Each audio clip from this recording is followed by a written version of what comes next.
Hola amigos de Recuperando Historias. En esta ocasión quiero iniciar en este video una historia, recuperar una historia que considero que se va a llevar de 4 a 5 videos con una duración cada uno de 15 a 20 minutos. Es una historia muy local, muy personal, porque se refiere a un pequeño pueblo en el noreste de México, muy próximo a la desembocadura del río Bravo, pero que considero que es, por lo menos para mí y para los que habitamos esta región, creo que va a representar una modesta narración, pero visto a la distancia de la fundación de este pequeño pueblo, y que por sus características y por su evolución que ha mostrado tener desde la década de los 30 del siglo XX hasta la fecha, que es 2021, considero que vale la pena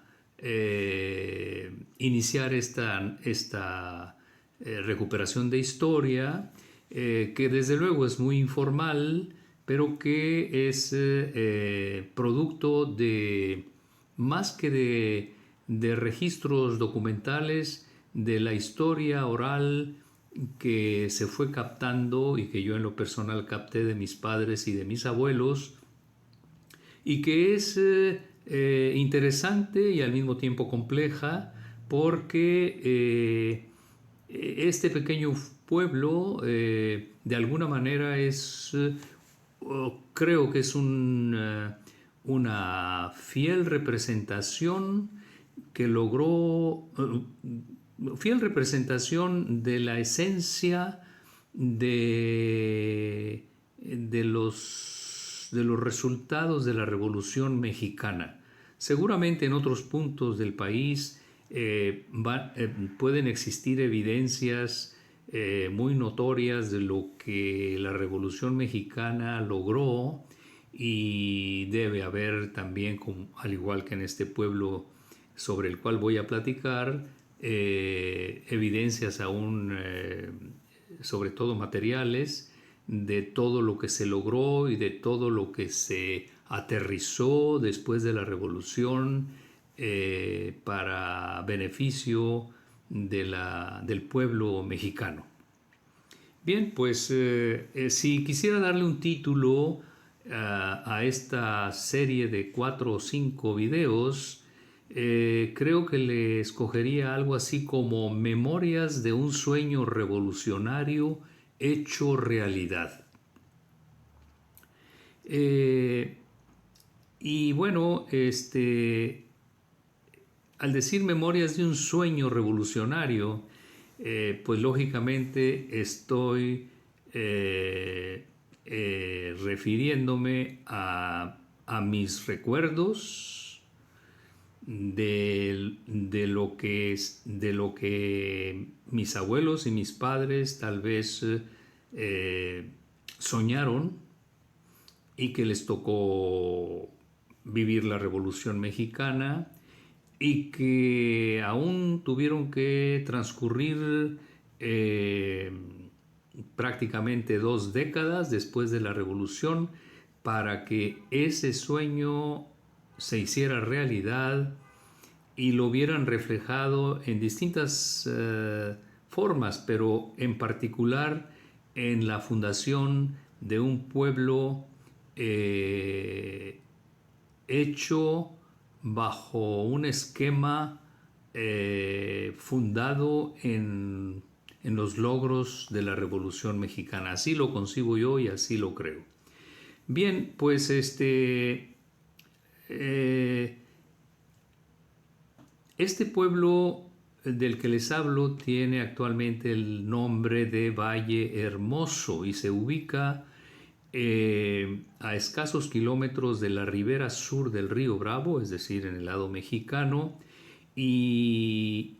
y a no tantos kilómetros de la desembocadura del río Bravo. Es el corazón de un sistema de riego que se inició bajo el gobierno de Lázaro Cárdenas y que dio vida agrícola a en ese entonces, a una de las más grandes regiones de siembra que había en el país. Y le llamaban el distrito de riego del Bajo Río Bravo, porque ya comprende tierras irrigables que están en la parte norteña tamaulipeca, que comprende más o menos una longitud en el río Bravo de aproximadamente de más de 100 kilómetros y muy probablemente entre 100 y 200 kilómetros. Toda esta vasta región que bordea la ribera sur del río Bravo. Bien, empezaremos entonces por platicar en este video sobre los antecedentes. Esta región y concretamente esta parte de Tamaulipas históricamente fue rica en sus tierras. Claro que en la época de la Revolución eran tierras eminentemente dedicadas al pastoreo y al ganado. Los capitales que aquí se producían emanaban de la producción ganadera y bueno, había explotación agrícola en pequeña escala, sobre todo en la ribera del río, en donde el río año con año sufría desbordamiento y dejaba las tierras listas para levantar muy buena producción, sobre todo de alimentos de forraje y de alimentos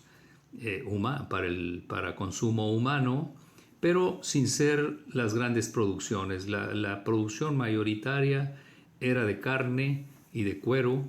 y de ahí en torno a esa producción era en lo que giraba la economía de toda esta región fronteriza tamaulipeca. Bien, ideológicamente pues fue un área muy golpeada desde la intervención norteamericana y también cuando la intervención francesa, y se mantuvo de alguna manera al margen de la gran actividad mexicana que se desarrollaba en el resto del país. De manera natural, pues había cierto aislamiento porque tenemos la Sierra Madre Oriental al poniente de esta región. Está la frontera, que es el río Bravo, está el Golfo de México al oriente, y hacia el sur estaban otras áreas de Tamaulipas de alguna manera con una economía mucho más deprimida. No tenía grandes producciones que las hicieran figurar, por lo tanto era como una especie de cinturón al sur que nos aislaba del resto del estado y al mismo tiempo del resto del país. Y durante el Porfiriato, pues aquí se lograron establecer algunos ranchos que, a diferencia del grueso de la población que habitaba esta región, fueron asignados a algunos familiares de don Porfirio y a otros altos políticos. Entonces no eran realmente personas que habitaran mucho menos que amaran la región, no eran oriundos, simplemente eran mecanismos que bajo el porfiriato fueron utilizados y que no necesariamente reflejaba la condición de riquezas de hacendados como lo hubo en otras partes de México. La forma de vida de los que habitaban esta parte fronteriza tamaulipeca era una forma de vida de alguna manera no necesariamente de pobreza extrema, pero sí con un estándar de vida lleno de muchos sacrificios, de muchos esfuerzos y con un estilo de vida sin acceso a algún tipo de beneficio otorgado por el Estado. Quiero decir con esto que la marginalidad con la que se vivió hasta la etapa cardenista fue muy alta, fue muy alta. Y bueno, eso es importante señalarlo en este video porque forma parte de la contextualización de lo que se vivió en las décadas previas a la fundación del pueblo que voy a intentar describirles y transmitirles y que creo que refleja este pueblo el resultado vamos a llamarle, del gran experimento social que se soñó con la Revolución Mexicana. Bien, pues entonces la Revolución Mexicana concluye antes de 1920, digo, cuando menos los enfrentamientos bélicos mayores, pero hubo aquí en esta región cercana al pueblito que trato de describirles, alguna intentona de reparto agrario, sobre todo en el área de Matamoros, pero realmente esa intentona que fue llevada a cabo o encabezada por Lucio Blanco tuvo muchas imprecisiones porque pues como toda revolución muchas veces se precipitan las decisiones y se hacen entre comillas una especie de justicia pero no del todo planeada y no del todo equilibrada. Así es de que ese primer reparto tuvo muchas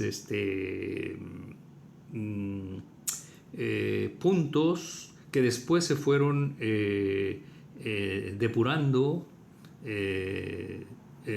perfeccionando, y cuando ya Lázaro Cárdenas en la década de los 30 toma las riendas del gobierno federal mexicano, se establece en esta parte de México todo un proyecto de irrigación agrícola y todo un proyecto de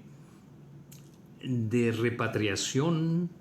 de mexicanos en Estados Unidos y todo un proyecto de recibir de distintos puntos del país a familias que vinieran a colonizar esta franja tamaulipeca que se convirtió durante varias décadas en una productiva tierra algodonera. Bien, pues este es el preámbulo de los otros videos que se intentará en donde se intentará captar el resto de la historia que trato de contarles sobre este pequeño pueblo que creo que fue la realización de un sueño revolucionario en el siglo XX. Bien amigos, pues espero en los siguientes 4 videos acabar de narrar esta historia y aterrizaremos ya en los detalles y la vida que se fue experimentando en este pueblo que, repito, creo que muy bien puede ser un pueblo emblemático que representa al sueño revolucionario y concretamente al sueño cardenista en el siglo XX. Gracias amigos por los minutos que me han prestado al escuchar este video y nos escuchamos en próximos videos. Hasta pronto.